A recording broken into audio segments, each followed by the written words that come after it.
Santiago Páez nació en Quito en 1958. Tiene estudios en Derecho, Antropología, Comunicación y Literatura. En su juventud participó en varias investigaciones sobre la poesía popular de las comunidades afrodescendientes, de las selvas de la provincia de Esmeraldas y de las sociedades campesinas de los Andes ecuatorianos. Durante 35 años fue catedrático universitario de Teoría de la Comunicación. Ha escrito y publicado más de 25 libros, novelas y cuentos de ciencia ficción, fantasía, aventuras juveniles, una novela de zombies, otra metafísica, una comedia romántica y varias historias policiales, además de ensayos académicos y literarios. Se destacan su tetralogía Crónicas del Breve Reino del 2006, 4 novelas que relatan momentos fundamentales del siglo XX en Ecuador, y en Clinch, demasiado cerca, de 2021, novela cuya tercera parte está escrita en perfectas décimas espinelas. Obtuvo el premio Joaquín Gallegos Lara en 1994 y en 2 oportunidades ganó el premio Darío Guevara Mayorga. Yo tengo el gusto de tenerlo en cabina aquí en La Lupa y además él viene a conversar con nosotros sobre su pasión por la literatura, pero sobre las terribles chicas Puma. Bienvenido, Santiago, qué gusto poder conversar hoy aquí en La Lupa. Un gusto estar aquí, muchísimas gracias. Bueno, esto es una vida dedicada a la literatura. Primero yo quiero entender cómo se puede ser doctor en literatura. Es una falacia, ¿no? O sea, creo que el doctorado tendría que ser en crítica literaria, que es lo que me enseñaron o trataron de enseñarme en la Universidad Católica donde hice ese doctorado. Supongo que te pueden enseñar a ser piloto, no te pueden enseñar a volar, ¿ya? Entonces, el símil iría por ahí. Claro, claro. Claro, te enseñan a manejar una máquina, te enseñan a manejar los instrumentos de un análisis literario, como te enseñan a manejar una máquina que es un avión. Pero enseñarte literatura sería subirte a un edificio y aventarte y decir, vuela. Eso es la literatura, un vuelo en el que tú te defiendes solo. Si puedes, asciendes, si no, pues planeas hasta posarte o sencillamente te desbancas. Y ese vuelo ha sido de toda la vida, de toda su vida. Es el vuelo de la práctica de la escritura y de contar sus historias. No pensé que fuera a dedicarme a esto después de determinados esfuerzos que hice. Yo me fui, estudié Derecho, aunque pensé que iba a ser escritor. Cogí todo lo que quise coger, unos pocos bártulos, un viejo revólver de mi padre, y en una época en la que uno podía hacerlo, me fui a la frontera entre Ecuador y Colombia. Era una frontera tan peligrosa como eran las fronteras en los años 80, o sea, nada comparado con lo que es ahora. Era un lugar en el que uno iba y hacía algunos negocios, ahí se compraba y vendía madera. Fui allá y viví ahí durante un año, mientras trabajaba en un acerío de montaña y escribía una novela. Regresé después de eso a Quito, vi que esa novela no funcionaba y seguí estudiando. Me gradué de licenciado en Derecho, después estudié Antropología y luego entré a ese doctorado que mencionabas en literatura. Fue mucho después, cuando estaba haciendo otro doctorado en Madrid, cuando empezaron a hablarme voces, a susurrarme historias en la cabeza. Y ahí escribí mi primer libro, pero tranquilamente 14 años después, porque yo tenía ya casi 30, o un poquito más de 30, y fue pasados los 30 que publiqué mi primer libro de cuentos, un libro de cuentos de ciencia ficción. Y ahí empecé ya sistemáticamente a escribir y me di cuenta de que tenía que postergar todo lo demás. La antropología, porque en esa época trabajaba como antropólogo, todo a la literatura. Y entonces desde hace 30 años, desde el año 94 que publiqué ese libro, hasta ahora el 2004, 30 años me he dedicado tan exclusivamente como se puede en nuestro país a la literatura. He hecho cosas para vivir, dar clases, pero eso ha sido un asunto secundario. De eso vivo. Para no morir es que escribo. Dar clases también es muy enriquecedor, deduzco. No, porque es en teoría de la comunicación que no es tan divertido como la literatura. Ninguna de las cosas que he podido dar clases ha sido tan divertido como la literatura. Escribir es algo glorioso, divertidísimo, fascinante.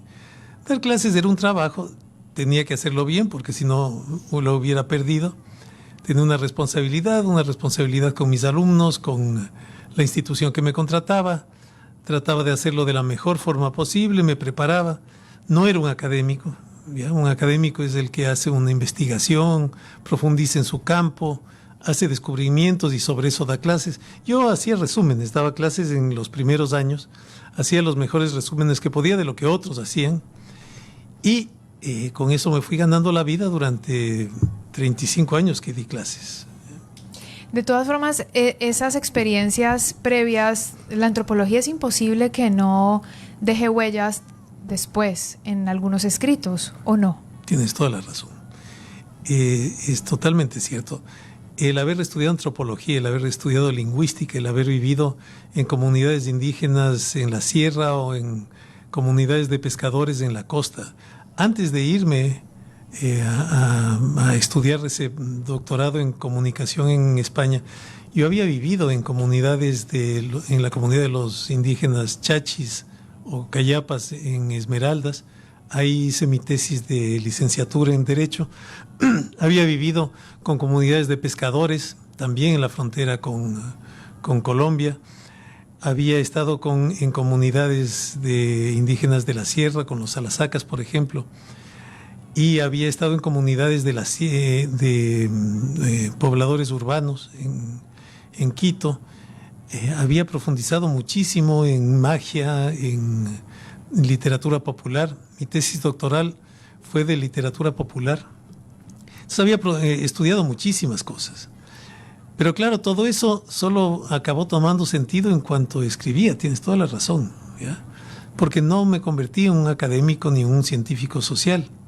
Me convertí en un novelista, en uno que inventa historias de lo que ha visto.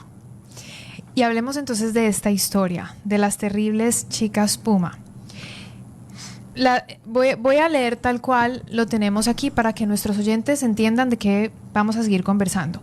Estefanía, Pilar y Tomasa Puma son 3 primas hermanas que durante su infancia compartían juegos, secretos y aventuras en la hacienda familiar a las afueras de Quito. La vida frenética de la adultez las ha distanciado y no se ven desde hace muchos años, por lo que deciden reunirse durante un fin de semana en esa casona que está a cargo de la tía Mercedes. Aunque todas aparentemente han tenido vidas tranquilas y exitosas, la realidad es muy distinta. Durante ese encuentro salen a flote todas esas verdades que las demás desconocen de cada una y en un acto casi ritual exorcizan demonios y celebran la vida. Las terribles chicas Puma es un retrato de esas vidas paralelas que todos llevamos. Santiago Páez logra con esta novela catalizadora permitirles a los lectores no sentirse tan solos en esos mundos íntimos que a veces cuesta tanto transitar. Y aquí entonces yo ya voy conociendo de qué pena que al día de hoy, 20 de septiembre, yo no me haya terminado el libro, pero sí me permite conocer un poquito más a Pilar, Estefanía y Tomasa y lo que pasa alrededor de esa hacienda que era en la que ellas se divertían cuando eran chiquitas. Entonces a mí me gustaría entender de dónde surge esta historia. De las mujeres que he conocido. Porque he conocido mujeres muy poderosas e inquebrantables. Mis abuelas, mis tías, mi madre, y si quieres más cercanas, yo no he tenido hijas, tengo solo un hijo varón, pero he tenido alumnas. Y mis alumnas han sido una gran inspiración para mí. Andreita, que está aquí, es un ejemplo, ¿ya? Mis alumnas son y han sido seres poderosísimos, ¿ya? Siempre, y te lo dirá cualquier profesor, sus mejores estudiantes son las chicas. Son más sistemáticas, más trabajadoras, más comprometidas y muchísimo más inteligentes, ¿ya? Los hombres siempre somos difusos, atontados, ¿ya? Puede que de cuando en cuando surja un brillante, ¿ya? Pero en conjunto son muchísimo menos importantes como grupo que las chicas. Las chicas son seres súper poderosos, ¿ya? Recuerdo dos, para hacerte con una historia el ejemplo. Recuerdo dos de mis maravillosas alumnas a las que les asaltaron para robarles el auto. En un barrio lejano de Quito les llevaron, y cuando les empezaron a manosear, porque obviamente trataban también de violarles, empezaron a hablar. Y empezaron a decirles: has de tener mamá y has de tener hermanas. ¿Te gustaría que les hagan algo así a tu mamá y a tus hermanas? Y empezaron a hablar y hablar y hablar, de tal forma que los asaltantes se hartaron y les botaron del carro y se llevaron el carro. Y eso es una historia de la vida real. Es una historia de la vida real. No voy a decir los nombres de mis chicas, pero las chicas lo hicieron, ¿ya? Dos bellas chicas que fueron mis alumnas. Audaces chicas. ¿Ya? Ajá. Sí. Así son las chicas que yo tuve por alumnas. ¿Ya? Y han sido excelentes trabajadoras, han conseguido unos estupendos puestos de trabajo. Entonces, yo quería retratar mujeres así. Mujeres que se han enfrentado a hombres que han tratado de dominarles, manipularles, humillarles, ¿ya? Y que no han podido con ellas. Porque esa es la historia. Por eso son las terribles chicas Puma. Son de apellido Puma, que es un apellido de los Andes, ¿ya? Y son unas mujeres con las que no han podido. Esa es la historia. Sí, es una historia chévere que nos va envolviendo nos va envolviendo desde la primera página, desde las primeras palabras, ya en la atmósfera, que creo que es lo más mágico que puede hacer un autor para su lector o su lectora, que es inmediatamente meterte en el lugar, en el espacio, y empezar a imaginar lo que ellas están viviendo.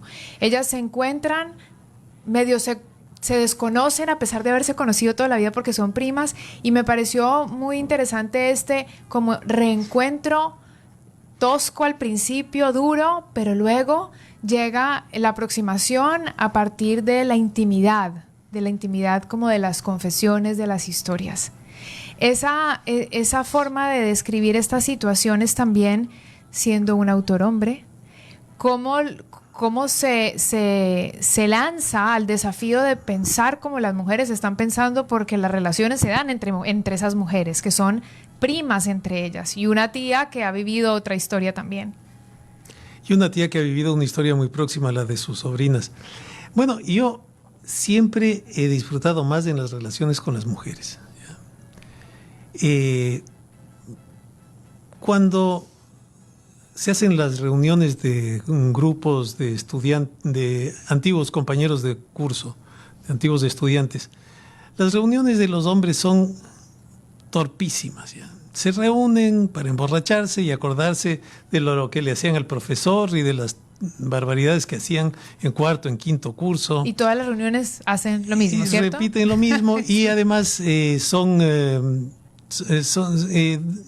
un momento en el que acababa yo metido en la cocina, porque en la época en la que cuento de mi niñez, todavía la clase media podía tener dos ayudas domésticas, y entre las dos hablaban, la cocinera y la mucama. Y escuchar esas historias para mí creo que fue lo que me hizo escritor. Escuchar todo lo que contaban, ¿ya? Y siempre que he ido en un bus estoy parando las orejas escuchando lo que las mujeres van contando, ¿ya? Y entonces no es difícil para mí recrear esa capacidad de las mujeres para abrirse y contar de sí, porque les estoy escuchando todo el tiempo, ¿ya? Y es real. Las mujeres tenemos esa capacidad. Nos unimos 3, 4, 5, hasta desconocidas mujeres, e inmediatamente creamos una comunidad. Empezamos a contar lo que sentimos, por qué estamos pasando. Me inquieta saber por qué los hombres no. Creo que la explicación es que los hombres no nos conocemos y no estamos en contacto con nosotros mismos. Luego no podemos contar hacia afuera lo que no nos contamos a nosotros mismos, ¿ya? Así nos han criado, ¿no? En ese mutismo hacia adentro. Y eso es algo terrible. Pero claro, es algo que la educación, la sociedad tendrá que ir cambiando. Eso de no lloro, por ejemplo, no soy capaz de llorar, no voy a llorar, Pues, entonces, si no lloro, entonces me callo a mí mismo, me pongo mute a mí mismo. Claro. En estas terribles chicas Puma encontramos, ¿será válido que yo pueda compartir un extracto para que se conozca? Por supuesto, ¿Sí? claro Porque que sí. tengo que pedir permiso al autor, si no. Sería maravilloso. Hagamos desde el inicio, como para que nuestra audiencia sepa cómo arranca esta historia. Mercedes las esperó, esbelta, guapa, con su chaqueta de cuero, sus jeans y sus botas altas, como la recordaban, con su aroma a lavanda al pie de la amplia escalera de piedra por cuyas gradas se subía la vieja casa de hacienda convertida por ella en una hostería. Recorriendo la avenida larga bordeada por magnolios floridos, llegaron casi a la misma hora, al atardecer, cada una arrastrada por sus vientos oscuros y cada una de ellas también con sus luces y sus aromas. Hasta ahí me quedaré. ¿Cómo y dónde escribe Santiago? ¿Cuál es su lugar? Al principio yo necesitaba algún lugar especial, un estudio. Ahora en la punta de una lanza. Yo donde puedo me embosco, me pongo en una esquina y empiezo a escribir. Porque es algo muy próximo a mí mismo, la escritura. Entonces escribo casi en cualquier lugar. Tengo un estudio y es un estudio rodeado de mi biblioteca y es un buen lugar para escribir porque me permite ir saltando a los libros, a los recuerdos que tengo de otras escrituras. Pero casi puedo escribir en cualquier lugar, ¿ya? Porque, te repito, es un asunto muy orgánico conmigo mismo, ¿ya?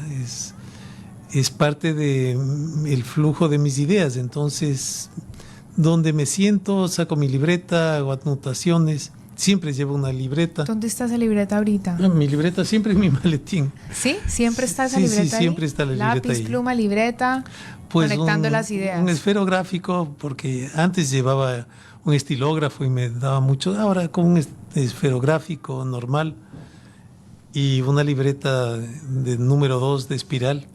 Eso sí tiene que ser número 2 de espiral, porque eso se dobla perfectamente y me permite apuntar. Claro, se abre fácil. Y a veces cuando necesito hacer un diagrama, pues ponerla así totalmente abierta me permite un espacio más grande y me permite diagramar, a veces para diagramar secuencias, ¿no? Para recrear espacios. Entonces me sirve ese espacio. Me gustaría imaginarme eso, cómo es un diagrama de ese espacio, de esa frecuencia. Acabo de inaugurar una libreta, así que no creo que en esta esté algo. Pero suele ser, por ejemplo, cuando estoy planificando algo, no creo que en esta haya nada de eso. Porque en esta recién estoy, sí. Está inaugurada. En esta está inaugurada recién. Sí. Esta empezó el 26 de julio en La Tacunga. Sí, no, esto está todavía no hay empezado. Gráficos. Sí, pero entonces, claro, al utilizar una de estas, yo puedo, por ejemplo, aquí empezar la de la izquierda y seguir hacia la derecha. Y árbol genealógico, por ejemplo, todo lo que o si es que estoy construyendo un personaje, ¿no?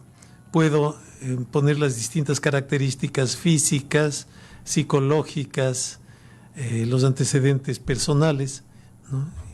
Esa es la estructura. Y eso es algo que me sirve porque, claro, soy ese tipo de escritor, soy un escritor que elabora mucho antes de sentarme a escribir. Necesito mucho material elaborado, redactado, notas, ¿no?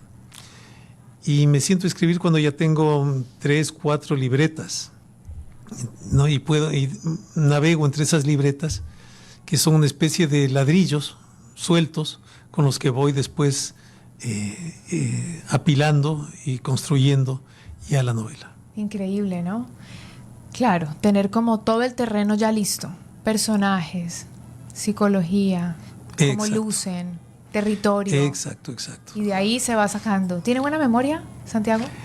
Es que no tengo muy buena memoria y es tanto lo que hay que tener antes de una novela. Claro. ¿No? Que, claro, si es que me fiara de mi memoria, no lo tendría. O se documenta, ¿no? O puede ser muy borroso. Tengo todo documentado y entonces puedo moverme. No soy el que inventó eso. Émile Zola tenía incluso fotos de los lugares en los que quería que sucedan las cosas. Yo hago lo mismo, y ahora que es tan fácil, en la época de Zola era un lío tomar una foto, mandarla a revelar, en fin. Ahora tomo fotos con el celular y las pongo en la computadora, y tengo las fotos de los lugares en los que quiero que pasen las cosas. Cuando son lugares físicos y que son ideas mías, tengo descripciones previas. Claro, ayuda mucho a la descripción. Claro. Qué maravilla. Claro, ¿no? Entonces, sí. Construyes en definitiva suficientemente, con suficiente abundancia el mundo en el que va a decurrir, ¿no? Y sobre todo construyes un mundo más grande que el que aparece en la novela. Eso te da libertad. Es como dices, bueno, esta novela va a pasar en un edificio de 16 pisos, ¿ya? En la novela solo van a aparecer 3 pisos, pero yo sé de los otros 13. Claro, ¿ya? claro. Y eso me da la libertad de decir en cuál piso quiero que pase. Claro, lo los que otros, sonó en el piso de arriba. Exacto. Así es. Sí, y en alguno no va a pasar nada, pero yo sé que está ese piso ahí y sé por qué lo dejo de lado. Santiago Páez es escritor y muchas otras cosas más que ustedes ya vieron que en 66 años de vida ha podido producir, experimentar, vivir, estudiar desde antropología, lingüística, teorías de la comunicación, literatura, y hoy nos viene a saludar, a mostrar cómo hace, cómo se mueve su pluma y cómo conecta su pluma con su cabeza, y sobre todo a conocer a las terribles chicas Puma. Me gustaría que usted mismo invitara a nuestra audiencia a leer este libro que yo ya estoy leyendo y lo tengo firmado y autografiado. Bueno, yo creo que todos tenemos una madre, una abuela, una tía, una prima berraca, valiente, dispuesta a todo. Y una chica así van a encontrar en las chicas Puma. Así es que por eso les recomiendo que lean esa novela que yo escribí, que les va a divertir mucho y les va a recordar a su mamá. Muy disfrutable. Aquí les muestro yo también, para quienes nos están viendo y no solamente nos escuchan, está una portada, por cierto, con una ilustración hermosa, espectacular. Estaba viendo de quién era. Bueno, la foto es el diseño en realidad de la cubierta hecho por Planeta, ¿no? Muy lindo. Y la historia está muy recomendable. Así que muchísimas gracias. Yo espero, Santiago, que cuando vuelva a visitar la ciudad, regrese a esta cabina. Siempre, siempre. Me he sentido muy bien. ¿Cómo es? ¿A qué hora? Hoy a las 6 de la tarde en la Feria del Libro. 6 de la tarde en la Feria del Libro va a ser la presentación de esta novela, donde podrán hacerle preguntas, conversar, firmar. Por supuesto. Así que esta conversación queda con 3 puntos suspensivos hasta las 6 de la tarde en la Feria del Libro, que no se pueden perder, gracias a quienes han estado atentos a las entradas que hemos regalado a través del programa. Entonces estoy segurísima que más de un oyente estará ahí. Gracias, Santiago, qué gusto Muchas conocerlo. gracias, muchas gracias.